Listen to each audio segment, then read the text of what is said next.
Ok, estamos de volta ao vivo aqui no Rede Verdade. Agora sim, a gente está recebendo aqui com uma alegria, com honra, o desembargador do Tribunal Regional Eleitoral lá de São Paulo, doutor Diogo Reis, que é um especialista, uma sumidade em vários assuntos, e hoje pela manhã veio tratar num deles aqui nessa reunião do TRE para combater o uso ilegal e irregular de inteligência artificial nas eleições. Doutor Diogo, muito boa tarde, seja bem-vindo. Obrigado pela sua presença aqui, apertada, né, nessa correria de agenda aqui no Rede Verdade, para pelo menos, enfim, nos cumprimentar aqui, a gente poder falar um pouquinho sobre esse tema. Boa tarde, obrigado.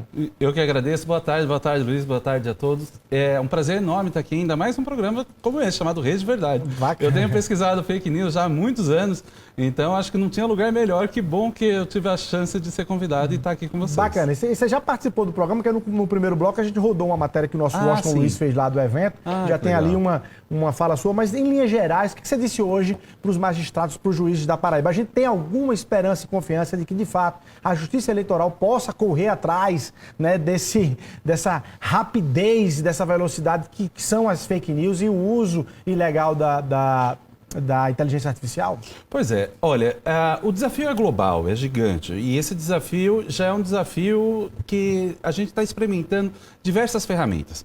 O Tribunal Superior Eleitoral, para essa eleição, ele inovou essas caixinhas de ferramenta e ele trouxe mais possibilidades, inclusive de punição por meio da cassação de mandato de candidatos, no caso eleitos, que tiverem utilizado fake news na campanha. Olha aí. Ou seja, uma forma de olhar pelo retrovisor, porque o tempo da internet é um, o do direito é outro.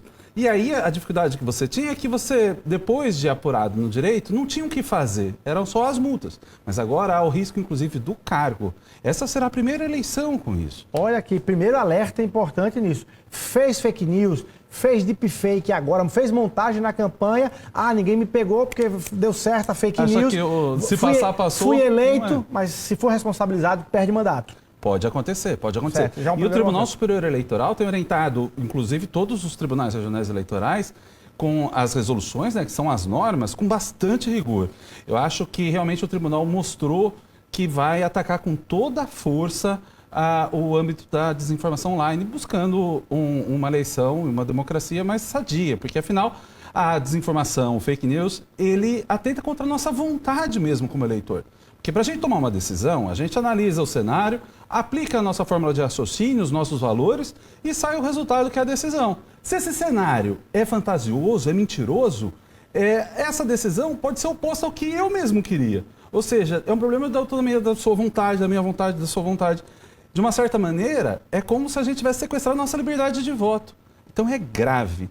E por isso o tribunal investiu todas as suas forças a respeito disso. Grande recado. Agora, doutor Diogo, e a gente consegue, como justiça eleitoral, consegue ter ali uma mão um tanto quanto mais eficiente quando se tratam das plataformas, das Big Techs? Elas estão respondendo, porque a grande dificuldade também é essa de uma decisão judicial, de retirada imediata ou de identificação dos responsáveis. Me parece que ainda há muita dificuldade sobre isso no Brasil, e sobretudo porque esse assunto acaba se confundindo com discussões ideológicas de censura, não é censura. Como é que você vê isso?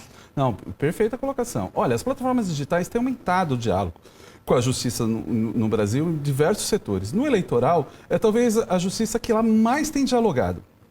Só para ter uma ideia, as empresas como Google, Meta e TikTok fizeram protocolos de intenção e memorandos de entendimento com o Tribunal Superior Eleitoral e também com o Supremo Tribunal Federal, onde nesses memorandos eles se comprometem a cumprir em tempo exíguos as decisões judiciais. Certo. No segundo turno da eleição nacional, teve diversas decisões que foram cumpridas, por exemplo, pela Meta em menos de 1 hora, o que é um tempo recorde. Claro que numa eleição municipal há muito mais volume e há mais desafios, mas o fato é que me parece que a gente tem avançado, inclusive nessa parte, no cumprimento, efetividade e velocidade para cumprimento disso. Perfeito. E identificação de responsáveis é muito difícil? É difícil, mas não é impossível. O que acontece é que no nosso sistema, toda a conexão, ela gera um IP, que é o número de protocolo. Ali é como se fosse o nosso endereço da nossa casa. Acontece que a gente tem mais conexão do que esse número disponível. Então, esses IPs, que é a versão antiga, a versão 4, ele é compartilhado. Então, quando você consegue chegar e descobrir o IP, muitas vezes, tem 1000 pessoas usando. Como saber quem é que usou? Mas existe o IP novo, que é a versão 6. O IP versão 6, ele é único para cada um. Aumentou, ao invés de aumentar números, aumentou letras. Resultado, a combinação dele eleva uma potência enorme, então a gente tem número de IP sobrando. E o Brasil está implementando o IPv6, essa versão 6, mas ainda não implementou em todo lugar. Mas isso não quer dizer que ninguém é pego, pelo contrário. Há diversas possibilidades de você descobrir, mesmo quando o IP é da modalidade antiga. Isso é que muita gente usa.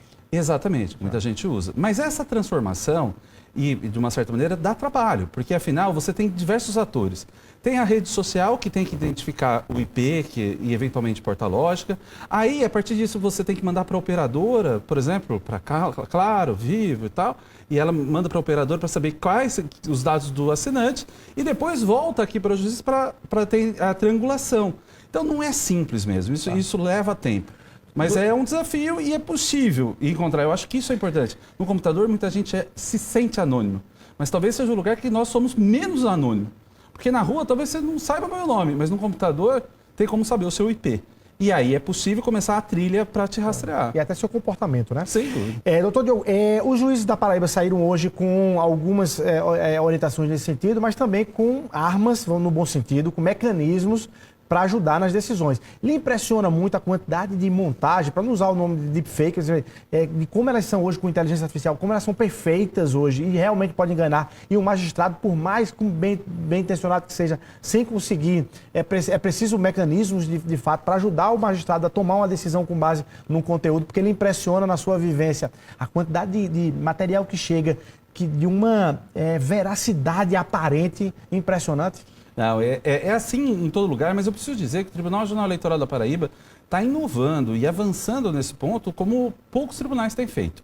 Eles fizeram uma parceria com a Universidade Federal da Paraíba, né, e desenvolveram uma ferramenta capaz de identificar com alta probabilidade de acerto se aquela voz é ou não verdadeira ou é falsa. Olha aí. Ou seja, está avançando. E eu acredito que é isso. O desafio é enorme, mas a gente deve unir comunicação, computação e direito.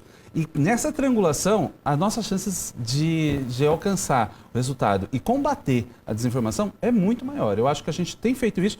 E essa ferramenta, em especial aqui, ela é extremamente importante para a gente pensar nesse desenvolvimento. Fica aqui o meu cumprimento à desembargadora Gamenilde, que liderou esse processo, tem liderado esse processo e com certeza vai impactar diversos outros tribunais pelo Brasil. Tá, e doutor Diogo Reis, obrigado, foram os 10 minutos mais inteligentes aí desse conteúdo aí. Obrigado pela sua presença aqui, seja bem-vindo sempre à Paraíba. Eu que agradeço, Luiz, eu adoro a Paraíba, penso inclusive um dia em morar aqui, quem sabe, e vai ser um prazer poder revê-los. E vai ter mais tempo com a gente em entrevista. É isso aí. Bom demais.